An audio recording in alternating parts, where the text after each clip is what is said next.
आपको पता है उत्तर प्रदेश के जो सीएम हैं योगी आदित्यनाथ, उन्होंने एक बहुत बड़ा बयान दिया है आज़ाद कश्मीर को लेकर। उन्होंने कहा है कि अगले 6 महीने में कश्मीर जो है वो भारत का होगा। आज़ाद कश्मीर के लिए उन्होंने ये बात की है। क्या कहना चाहेंगे उनके इस बयान पर? अच्छा, वैसे मैं एक बात कहूँ, वैसे सुकून में आ जाएंगे वो क्योंकि जो पाकिस्तान के हालात है ना, हाँ, तो मेरे ख्याल में अगर उनके पास चला भी जाए तो वो बड़े सुकून में आ जाएंगे। आज़ाद कश्मीर के लोग सुकून में आ जाएंगे इंडिया के साथ जाके? आपको नहीं लगता?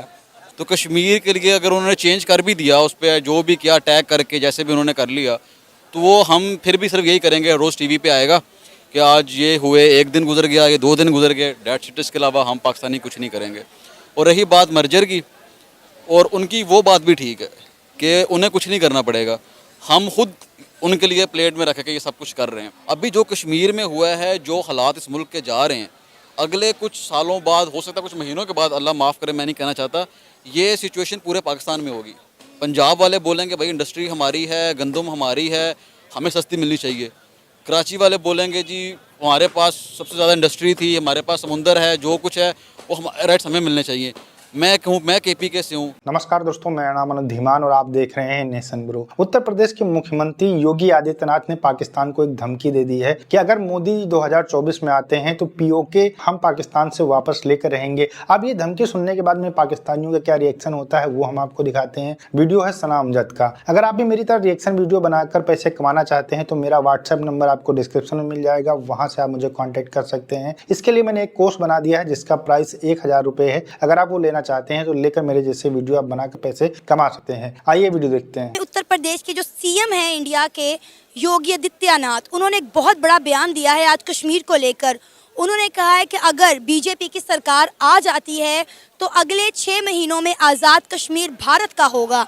क्या कहना चाहेंगे आप उनके इस बयान पर? हमने अक्सर देखा है कि इंडिया जो है आज़ाद कश्मीर को लेकर इस तरह के बयानात देता है और बड़े कॉन्फिडेंस से देता है। इससे पहले भी अगर हम बात करें तो इंडिया के डिफेंस मिनिस्टर ने कहा था कि हमें आज़ाद कश्मीर को इंडिया के साथ मर्ज करने के लिए पाकिस्तान पर कोई फ़ौजी कार्रवाई, कोई जंग करने की ज़रूरत नहीं है। वक्त और हालात एक दिन तय करेंगे और ख़ुद ब खुद जो है आज़ाद कश्मीर इंडिया में जम हो जाएगा। तो क्या कहना चाहेंगे आप इस सारे मुद्दे के ऊपर? देखिए, पहली बात तो ये है कि ये जो उन्होंने बयान दिया, टू बी ऑनेस्ट मुझे कुछ डिफरेंट नहीं लगा, ठीक है, क्योंकि मोदी जो है वो एक लॉन्ग टर्म प्लान लेके आया था जब भी आया था। और आई थिंक उसका 3rd टेन्योर होगा ये। तो इससे पहले उन्होंने आर्टिकल 370 जो कश्मीर पे किया, स्टेटस चेंज किया, स्पेशल स्टेटस, हम क्या कर सके? दुनिया ने क्या किया? कुछ भी नहीं किया और ना करेगी। क्यों? पहले तो हम अपने लिए कुछ नहीं कर रहे, दुनिया ना भी करे तो फ़र्क नहीं पड़ता, हमें करना पड़ना था, हम अपने लिए कुछ नहीं कर रहे। तो कश्मीर के लिए अगर उन्होंने चेंज कर भी दिया, उस पर जो भी किया टैग करके जैसे भी उन्होंने कर लिया, तो वो हम फिर भी सिर्फ यही करेंगे, रोज़ टीवी पे आएगा कि आज ये हुए, 1 दिन गुजर गया, ये 2 दिन गुजर गए, डेट शीट के अलावा हम पाकिस्तानी कुछ नहीं करेंगे।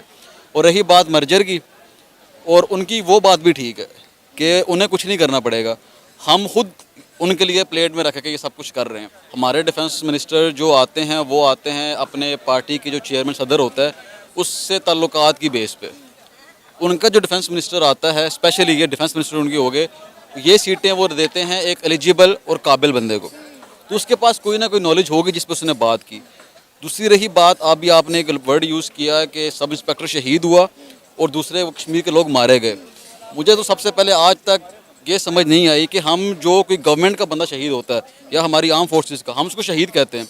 जब पब्लिक फोर्स होता है उसको हम शहीद नहीं कहते। वो अपने राइट के लिए नहीं कर रहा था। जब आपको पता है, मुझे पता है, पूरी पाकिस्तान को पता है, गवर्नमेंट को पता है कि आप बिजली वहाँ से पैदा करते हैं, तो आप क्यों उनको बिजली नहीं दे रहे? वो तो आपके साथ जम हुए हैं ना, वो पाकिस्तान तो नहीं थे, वो एज एन स्टेट आपके साथ आए थे और उन्होंने अपने एग्रीमेंट करके वो आए थे। और आज आपने उनके साथ क्या किया? इससे पहले मेरी नज़रों से कोई वीडियो नहीं गुजरी, सीधी सी बात है। क्यों? जो जम्मू कश्मीर में इंडिया करता है इंटरनेट बंद करके, फंडामेंटल राइट्स में से आजकल एक राइट है कि आपके इंटरनेट एक्सेस आपने हर बंदे को देनी है। पाकिस्तान ने जम्मू कश्मीर में क्या, उनकी तरह आज़ाद कश्मीर में भी इंटरनेट बंद किया। अभी जो कश्मीर में हुआ है, जो हालात इस मुल्क के जा रहे हैं, अगले कुछ सालों बाद, हो सकता है कुछ महीनों के बाद, अल्लाह माफ़ करे मैं नहीं कहना चाहता, ये सिचुएशन पूरे पाकिस्तान में होगी। पंजाब वाले बोलेंगे भाई इंडस्ट्री हमारी है, गंदम हमारी है, हमें सस्ती मिलनी चाहिए। कराची वाले बोलेंगे जी हमारे पास सबसे ज़्यादा इंडस्ट्री थी, हमारे पास समुंदर है, जो कुछ है वो हमारे राइट्स हमें मिलने चाहिए। मैं केपी के से हूँ, मैं सरहद से हूँ। अब हम लोग बोलेंगे कि भाई सबसे बड़ा डैम आपका हमारे एरिया में तरबेला डैम, हमें आप बिजली नहीं देते, हमारी बिजली के वोल्टेज कम आते हैं, तो हम भी निकल आएंगे। इसका हल सिर्फ यही है, जिसको जो काम करना है वो काम करे। गवर्नमेंट गवर्नेंस देखे, आर्मी बॉर्डर्स देखे, आर्मी गवर्नेंस ना देखे और हुकूमत बॉर्डर ना देखे। आपको पता है उत्तर प्रदेश के जो सीएम हैं योगी आदित्यनाथ, उन्होंने एक बहुत बड़ा बयान दिया है आज़ाद कश्मीर को लेकर। उन्होंने कहा है कि अगले 6 महीने में कश्मीर जो है वो भारत का होगा। आज़ाद कश्मीर के लिए उन्होंने ये बात की है। क्या कहना चाहेंगे उनके इस बयान पर? अच्छा, वैसे मैं एक बात कहूँ, वैसे सुकून में आ जाएंगे वो क्योंकि जो पाकिस्तान के हालात है ना, हाँ, तो मेरे ख्याल में अगर उनके पास चला भी जाए तो वो बड़े सुकून में आ जाएंगे। आज़ाद कश्मीर के लोग सुकून में आ जाएंगे इंडिया के साथ जाके? आपको नहीं लगता? बिल्कुल जाहिर है, वहाँ पे इस वक्त जितना एहतजाजी मुजाहिरे हो रहे हैं। आज बात पता क्या होती है, जो नेशंस बनती हैं ना वो रूल ऑफ लॉ से बनती है, सही। ठीक है ना। मैं बेसिकली पाकिस्तानी भी हूँ और पाकिस्तान से प्यार भी बड़ा करता हूँ, और मुझे कुछ भी नहीं है, मतलब कि शिकायत बंदा कह ले कि इस मुल्क से कोई शिकायत तो नहीं, क्योंकि मेरा कंट्री है। लेकिन दुख सिर्फ इस बात का होता है कि हमें यहाँ पर पहुँच के हम कहाँ पहुँच गए हैं, किस चीज़ की कमी है। माशाल्लाह देखें सारे लोग हैं, पढ़े लिखे भी हैं, लेकिन हम अपने कंट्रीज़ के अंदर रूल ऑफ लॉ कायम ही नहीं कर सके, क्योंकि जहाँ रूल ऑफ लॉ नहीं होता ना तो वहाँ पर कोई ज़िंदगी नहीं होती। मतलब कि समझे कि आपकी कोई लाइफ नहीं है, आपको कोई पकड़ के पुलिस वाला आंदा। अब मुझे बोलने की आज़ादी नहीं है इस मुल्क के अंदर। मैं सीधी बात, मुझे कोई फ्रीडम ऑफ स्पीच नहीं है, मैं सोशल मीडिया अपनी मर्ज़ी से यूज़ नहीं कर सकता। आपको पता है कि जो हो क्या हाल करते हैं, मुझे कोई आज़ादी नहीं है। मैं बेसिकली कहूँ इस मुल्क का शहरी हूँ, लेकिन मुझे बोलने की आज़ादी नहीं है इस मुल्क के अंदर, सीधी बात है। मैं डरता हूँ कि बोलूँगा तो मुझे उठा के नहीं ले जाए। तो आपको लगता है कि इंडिया में फ्रीडम ऑफ स्पीच है, वहाँ पे लोगों को राइट्स मिलते हैं, वहाँ पे रूल ऑफ लॉ है? नहीं, वो तो बेसिकली आप इस चीज़ से अंदाज़ा नहीं लगा सकता कि क्या कहने का मकसद है कि वहाँ पर फ्रीडम रूल ऑफ लॉज नहीं है। आपको नज़र आते हैं, उसकी वजह देखिए कि मेरी बात सुने। मैं सपोज करके आउट ऑफ कंट्री जाता हूँ, मेरे 4 भाई हैं, वो दुबई में होते हैं। सपोज कि मुझे बाहर जाके कुछ हो जाता है, क्या मेरी बैकएंड के ऊपर मेरे ऊपर कोई बोलने वाला है? मैं कोई एक एग्जांपल देता हूँ, छोटी सी कोड करता हूँ। ईरान के पास ना अमेरिका के 4 बंदे थे, वो समझो कि उनके जासूस थे या जो भी थे व्हाटएवर।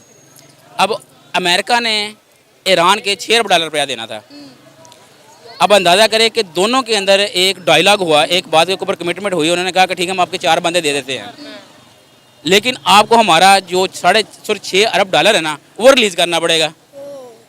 अब मुझे ये बताएं, 4 बंदे जो अमेरिकन नेशनैलिटी हैं, जो ईरान के अंदर हैं, अमेरिका ने $6 अरब उन 4 बंदों के एवज दे दिया। अब मुझे ये बताओ कि मुझे अगर दुबई के अंदर जाकर कुछ हो जाता है, क्या मुझे छुड़ाने के लिए पीछे कोई मेरी 1 लाख रुपया पीछे लाना कोई पर नहीं? वो दूसरी बात नहीं लगाएगा, कभी नहीं लगाएगा सर। बोलने के लिए कोई है नहीं सर, हमने यही चीज़ इंडिया में देखी। आपको पता है कि कतर के अंदर इंडियन एयरफोर्स के या इंडियन नेवी के कुछ लोग थे जिन्हें सजाए मौत की सज़ा सुना दी गई थी।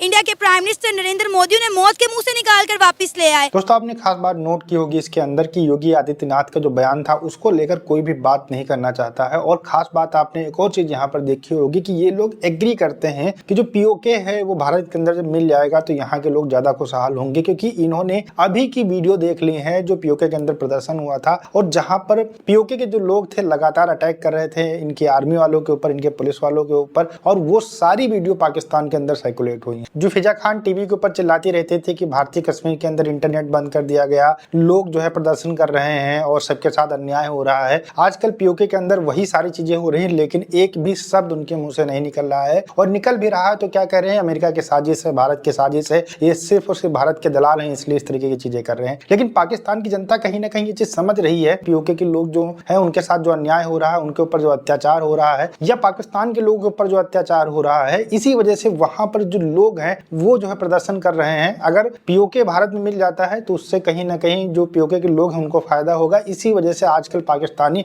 जज्बे वाली बातें नहीं कर रहे हैं क्योंकि ये वीडियो देख चुके हैं। ये बात बिल्कुल सही है कि पाकिस्तान के अंदर बोलने की बिल्कुल भी आजादी नहीं है। अगर आपने आर्मी के खिलाफ कुछ भी बोल दिया, आप कितने भी बड़े पद पर हो, पत्रकार हो, कुछ भी हो, आपको अरेस्ट कर लिया जाएगा। बोलने की आजादी बिल्कुल भी नहीं है। और ये भी बात बिल्कुल सही है कि पाकिस्तान का कोई भी व्यक्ति अगर पूरी दुनिया के अंदर कहीं फंस जाता है तो उस निकालने के लिए पाकिस्तान की आर्मी कुछ नहीं कर करती है। अभी किर्गिस्तान के अंदर आपने देखा होगा कि जो उनके स्टूडेंट्स हैं उनको कितना मारा गया, और इन लोगों की गलतियों के कारण भारतीय स्टूडेंट पे भी कहीं ना कहीं हमले हुए, क्योंकि दिखने में एक ही जैसे लगते हैं। लेकिन पाकिस्तान की गवर्नमेंट वहां भी अपने हाथ खड़ी कर देती है और कह देती है कि भैया हम कुछ नहीं कर सकते हैं। चाहे रूस का आप देख लीजिए मैटर, या दुनिया भर के अंदर जो भिखारी अरेस्ट किए जाते हैं उसमें 97% पाकिस्तानी भिखारी होते हैं और उनको अरेस्ट कर लिया जाता है, लेकिन पाकिस्तान की गवर्नमेंट उनको छुड़ाने के लिए कुछ भी नहीं करती है। एक मैं आपको वाकया बता देता हूँ, यूके के अंदर बहुत सारे इलीगल इमिग्रेंट्स हो गए थे पाकिस्तान के, तो वहां की गवर्नमेंट ने उनको जहाज के अंदर भरकर और पाकिस्तान भेज दिया। लेकिन पाकिस्तान की गवर्नमेंट ने साफ साफ मना कर दिया, कहा कि भैया ये हमारे देश के लोग हैं ही नहीं, इनको हम एक्सेप्ट नहीं करेंगे, और वो जहाज फिर से जो है इंग्लैंड वापस चला जाता है, यूके वापस चला जाता है। अब इससे अंदाजा लगा लीजिए कि पाकिस्तान के अंदर पाकिस्तान के लोगों की क्या इज्जत की जाती है। योगी जी का जो बयान था उसको लेकर सही से यहाँ पर किसी ने रिप्लाई नहीं किया है। कहीं ना कहीं इन लोगों का मानना है कि पीओके को अब भारत में मिला देना चाहिए, और हो सकता है 2024 में अगर तीसरी बार मोदी जी प्रधानमंत्री बनेंगे तो पीओके जो है भारत का हिस्सा बन सकता है। आपका क्या कहना है हमें कमेंट सेक्शन में जरूर बताइएगा। मिलते हैं नए वीडियो के साथ। नमस्कार, धन्यवाद, जय हिंद, जय भारत।